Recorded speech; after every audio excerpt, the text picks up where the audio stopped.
सभी का स्वागत करता हूँ ओनली एस में। आज हम लोग अपने सुप्रीम कोर्ट के जजमेंट की सीरीज को आगे बढ़ाते हुए अगले केस पे बात करेंगे, जिसका नाम है Menaka Gandhi versus Union of India 1978। देखिए, मेनका गांधी एक जर्नलिस्ट थी, पत्रकार थी, जिनका कि पासपोर्ट जब्त कर लिया गया था गवर्नमेंट के द्वारा। पासपोर्ट एक्ट 1967 के तहत गवर्नमेंट ने उनका पासपोर्ट जब्त कर लिया। इसमें गवर्नमेंट को section 10 clause 3 sub clause C के तहत ये पावर मिली है कि गवर्नमेंट किसी की भी पासपोर्ट जब्त कर सकती है अगर उन्हें लगता है कि भारत का या देश का सोवरेनिटी, इंटीग्रिटी या किसी फ्रेंडली रिलेशन दूसरे कंट्री के साथ है, अगर वो हैम्पर हो रहा है तो उसके तहत किसी का भी पासपोर्ट गवर्नमेंट जब्त कर सकती है।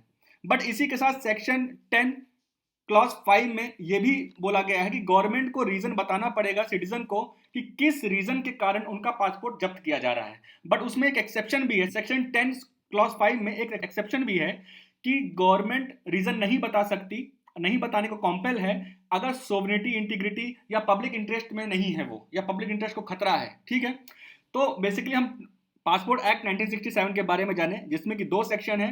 Section 10 clause 3 sub clause C में यह बोला गया है कि सोवरेनिटी, इंटीग्रिटी अगर खतरे में दिखती है या हैम्पर होती है तो गवर्नमेंट किसी का भी पासपोर्ट छीन सकती है। सेक्शन 10 क्लॉज 5 में हमने ये देखा गवर्नमेंट का ये कर्तव्य बनता है कि वो रीजन बताए कि किस रीजन के कारण उनका पासपोर्ट छीना गया है सिटीजन का। बट उसी में एक एक्सेप्शन भी यही है कि गवर्नमेंट कॉम्पेल नहीं होगी अगर उनको लगता है कि सोवरेनिटी, इंटीग्रिटी खतरे में है और पब्लिक इंटरेस्ट में अगर वो नहीं बताना चाहती लोकहित में, तो वो नहीं कॉम्पेल बताने के लिए। यही चीज मेनका गांधी ने उनसे बोला कि मुझे रीजन जानना है, किस रीजन के कारण आपने हमारा पासपोर्ट जब्त किया। बट गवर्नमेंट ने ये बोला, मना किया, कहा कि हम पब्लिक इंटरेस्ट के कारण ये आपको बता नहीं सकते हैं। अब इसी के बाद आपको मैं एक चीज बताऊंगा कि इससे पहले केस हुआ था सतवंत सिंह केस। सतवंत सिंह केस में एक जजमेंट आया था, राइट टू गो अब्रॉड जो है वो हमारा फंडामेंटल राइट है और वो आर्टिकल 21 के अंदर ही आता है। अब इसी को देखते हुए मेनका गांधी ने आर्टिकल 32 के तहत सुप्रीम कोर्ट में पिटीशन फाइल किया और बोला कि मेरा आर्टिकल 14 जो कि राइट टू इक्वलिटी और आर्टिकल 19(1) क्लॉज ए जो कि मेरा freedom of speech and expression और article 21 right to life and personal liberty का हनन हुआ है, वायलेशन हुआ है। चलिए आपको बताता हूं मैं शॉर्ट में कि आर्टिकल 21 होता क्या है, क्योंकि इस केस को लेकर अगर हम आर्टिकल 21 समझ जाएं तो हमारे लिए ज्यादा आसान होगा इस केस को समझना। देखिए, आर्टिकल 21 में साफ साफ लिखा है कि no person shall be deprived of life and liberty except procedure establish by law. मतलब कि स्टेट किसी की भी जिंदगी नहीं छीन सकता, ना ही किसी की पर्सनल लिबर्टी छीन सकता है अनटिल अनलेस उसके लिए कोई लॉ ना बना हो। ठीक है, अब जो प्रोसीजर एस्टैब्लिश बाय लॉ है उसको समझेंगे हम लोग क्या होता है, साथ ही साथ हम ये भी समझेंगे ड्यू प्रोसेस ऑफ लॉ क्या होता है।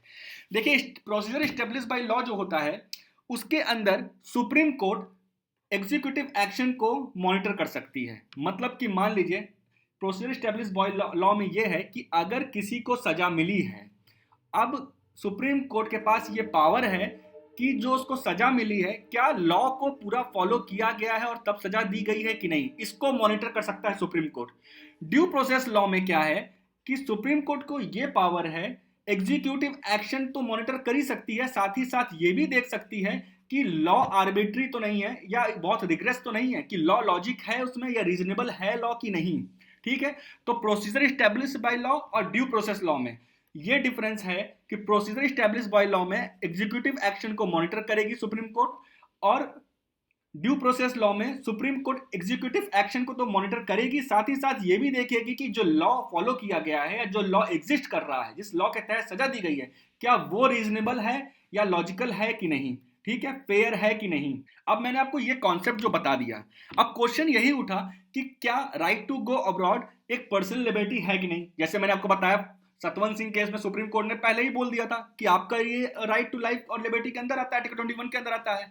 फिर दूसरा सवाल ये उठा कि जो आर्टिकल 19(1) क्लॉज ए है, सब क्लॉज ए है, वो क्या ज्योग्राफिकल लिमिटेशन आपको देता है, मतलब कि आप एक निर्धारित जगह ही freedom of speech and expression को प्रैक्टिस कर सकते हैं। साथ ही साथ आपका section 10 clause 3 sub clause C जो पासपोर्ट एक्ट है, क्या आर्टिकल 14 को वायलेट कर रहा है या article 19 clause 1 sub clause A को वायलेट कर रहा है या आर्टिकल 21 को वायलेट कर रहा है। चलिए हम लोग जजमेंट जानते हैं, सुप्रीम कोर्ट जजमेंट क्या था इस केस को लेकर। बट उससे पहले हम लोग जानेंगे AK Gopal case versus state of Madras.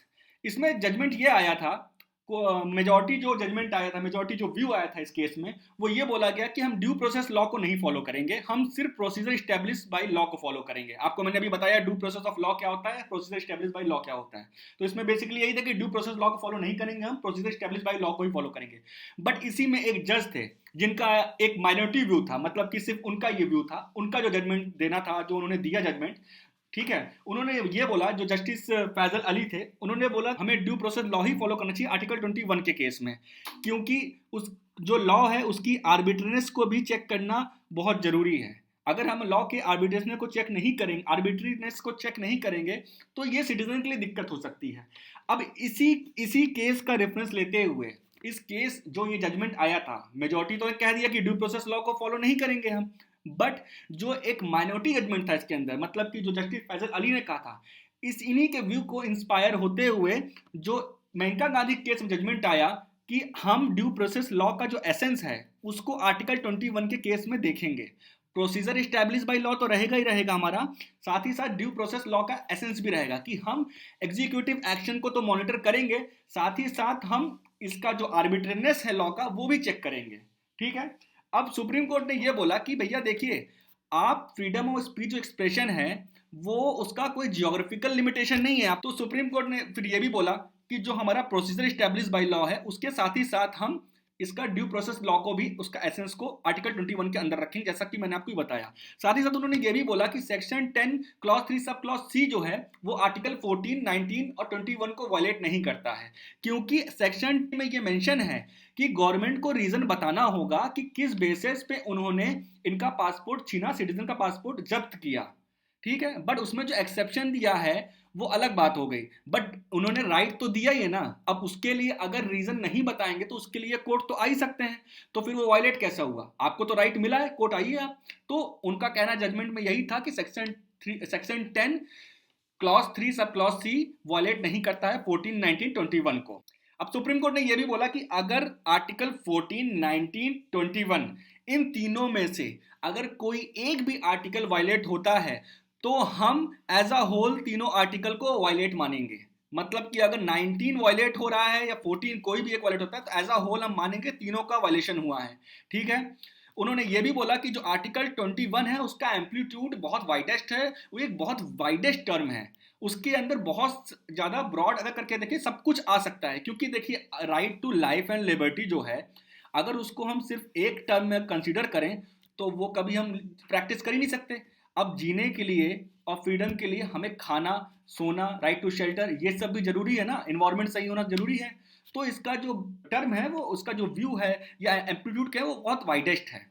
अब इसका इम्पैक्ट जानेंगे क्या पड़ा। देखिए इसी केस के बाद से जो पर्सनल लिबर्टी का है उसका जो इंटरप्रिटेशन है वो काफ़ी ब्रॉड लेवल में देखा गया और समझा गया, और आर्टिकल 21 का स्कोप जो था उसको बढ़ा दिया गया। जैसे कि right to clean air add किया गया, राइट टू फूड ऐड किया गया, right to clean environment add किया गया, आप जानते हैं राइट टू शेल्टर भी इसमें ऐड है। तो इसका जो टर्म था, जो स्कोप था, वो काफ़ी ब्रॉड हुआ इस जजमेंट से। फिर उसके बाद जो इसका जजमेंट था उससे एक ट्रू वेलफेयर स्टेट की स्थापना हमें दिखी, और साथ ही साथ एक जुडिशियल एक्टिविज्म भी हमको दिखा। जुडिशियल एक्टिविज्म क्या होता है कि देखिए सुप्रीम कोर्ट जो कोर्ट्स होती हैं, जो जुडिशरी होती है, उसका काम ये होता है कि इंटरप्रिटेशन दे वो। ठीक है, ये लॉ में कुछ बात फंस रही है तो उसमें सिर्फ इंटरप्रिटेशन दे, वो ये नहीं कहेगी कि आप ये लॉ बनाइए या वो लॉ बना के दे देगी। बट जब उसको जुडिशरी गवर्नमेंट को बोले कि आप ऐसा लॉ बनाइए या वो बोले कि आप ऐसी चीज़ों को करिए, मतलब कि मान लीजिए अभी हाल में एक केस हुआ था कि हाईवे में 500 मीटर के रेंज में कुछ ऐसा क्राइटेरिया था, 500 मीटर रेंज में कोई भी अल्कोहलिक शॉप नहीं खुलेगी। तो ये तो आप एक तरह का लॉ बना रहे हैं, कॉम्पेल कर रहे हैं गवर्नमेंट को, ये आपका काम तो है नहीं, ये तो पार्लियामेंट का काम है। तो इसको कहते हैं जुडिशियल एक्टिविज्म, मतलब अपने जो जुरिडिक्शन है उसके बियॉन्ड अगर आप कुछ एक्शन लेते हैं या कुछ करते हैं उसको हम कहते हैं एक्टिविज्म। तो इसीलिए हम इसको कहते हैं जुडिशियल एक्टिविज्म। तो हम लोग अगले चैप्टर में मिलेंगे आपको, तब तक के लिए नमस्कार।